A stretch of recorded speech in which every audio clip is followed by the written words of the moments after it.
The shopping showdown. Will the cost of living put a dent in the Black Friday sales as retailers look for a holiday boost?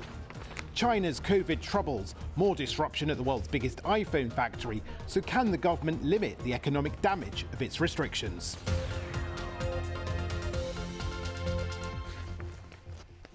Welcome to World Business Report. I'm Jonathan Josephs. Thanks for watching wherever in the world you're joining us from. Let's start with the retail extravaganza that is Black Friday. What started in the US has become a global phenomenon, encouraging shoppers to splash out in the run-up to Christmas. But with many parts of the world suffering a cost of living crisis, just how profitable will it be for retailers this year? Well, for Amazon workers in 30 countries across Europe and the US, it's also an opportunity to go on strike at one of the busiest times of the year and ask for higher wages as they too feel the cost of living crisis. In Germany, the Verdi union says stoppages are planned at 10 fulfillment centres. Amazon has defended its pay and employment structures and said work is continuing as normal in most of its sites in Germany, and that's a similar situation in France. Well, let's bring in thoughts of John Redman, who is founder and CEO of Bosco, which produces insights and analysis for businesses and retailers online. John, thanks for joining us. As this cost of living crisis has everyone in its grip, do you think we'll be seeing less Black Friday spending this year?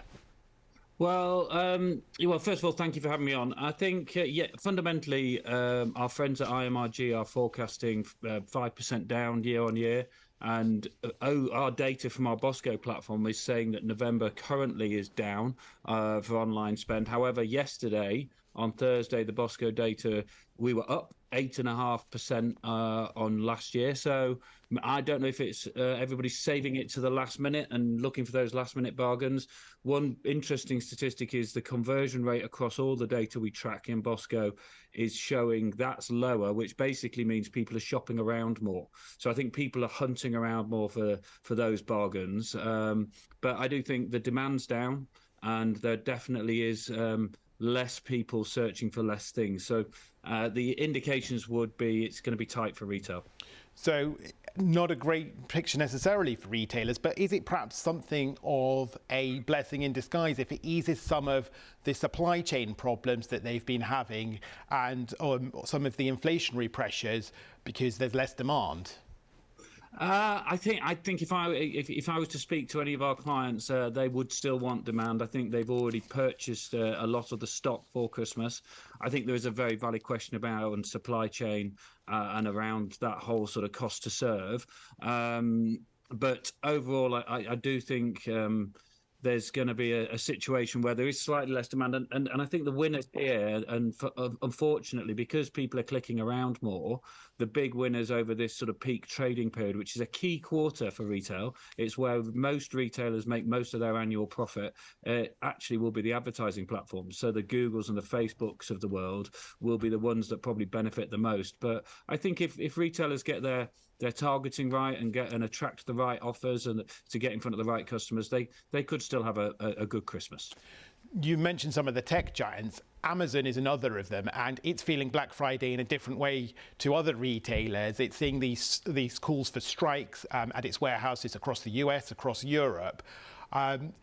These workers want more pay. Amazon says it pays them well. But is this just another indication of the pressures on their profit margins, that they can't necessarily afford to keep those paychecks going up and at the same time make their shareholders happy? Well, I think it's not just Amazon, is it? We're seeing everybody from the train drivers to the postal service to even barristers on strike over pay. I think Amazon's a slightly unusual business because depending on how you dissect their annual report, they would show they don't make any money from retail, which is probably unfair on the rest of the high street or the rest of e-commerce, because they make most of their money from selling other companies' technology through the Amazon Web Services business. So I do think it's they do obviously need to improve the conditions they're offering their staff. I don't know the specific details, but I'd be careful, I suppose, because Amazon executives are looking to automate everything. So I don't know if you've ever been to an Amazon warehouse. It's a phenomenal experience and everything is automated. So I'm sure it's just going to put even more pressure on Amazon executives to automate even more. John Reedman from Bosco, thanks very much for your thoughts there on Black Friday. Now, let's move to China, where daily COVID infections have reached another new peak in the world's second biggest economy. Amongst the many businesses suffering from disruption to the world is the world's biggest iPhone factory, where restrictions have caused worker unrest and a cut in production. It's just one example of the economic challenges the government is facing as it continues to pursue its zero COVID policy. Howard Zhang is China editor at BBC Monitoring, and I asked him just how much of a disruption this is all causing for China's economy. How much? I guess all of us had the experiences before. Just imagine your city's been shut down for weeks and weeks on end, and the retail trades are dying, and international business people are thinking about leaving. As you said, the biggest iPhone factory that supplies most of the world's iPhone have seen disruption after disruption because workers just had enough and being locked down, had limited food sometimes, and now in doubt of whether they get paid their bonuses or contract money. So things are just boiling. It's like a pressure cooker. It's not looking good. And just let's focus in on those protests at the iPhone factory. I mean, how unusual is that sort of dissent, and what sort of impact might it cause Apple, which is obviously one of the world's most valuable companies? Just to say, the company actually runs those factories called Foxconn. It's a Taiwanese multinational company that manufactures devices for Apple. And I would not say it's a rare occurrence. They've had troubles before, but on this scale and to this degree, it's quite rare. And it shows how much pressure already put on, because most of the workers normally are quite obedient. They work long hours.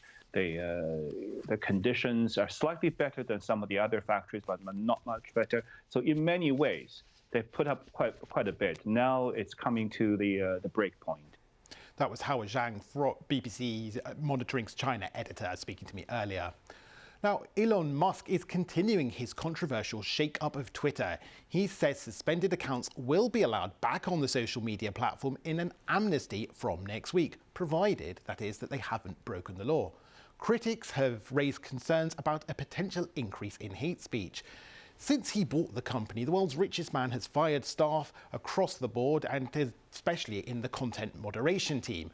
Those staff that are still at the company have been told that they need to work harder if they don't want to leave. One contractor has been telling my colleague Aaron Heselhurst about the impact of being forced to leave the company. The way that I was fired was very, very similar to the way the full-time employees were fired. I was not fired by a manager having a meeting with me. I was not fired through an email. I found out that I was fired because I got logged out of Twitter's systems.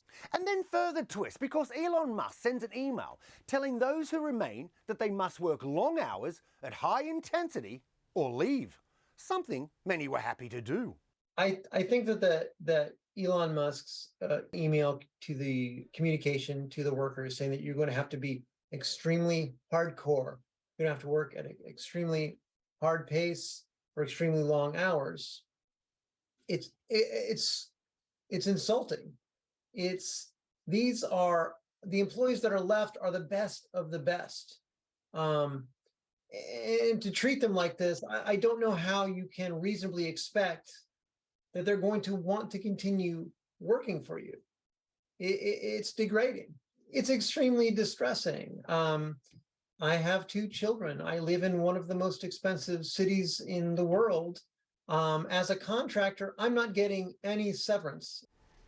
And you can see Melissa's full story and an interview with the global boss of recruitment giant Manpower Group about the losses in the tech sector on Talking Business Weekly with Aaron Heselhurst this weekend here on BBC World News. The times are on your screen now, with the first airing at 22:30 GMT on Friday. That's all for this World Business Report. Thanks very much for watching. Plenty more on the website at bbc.com/business.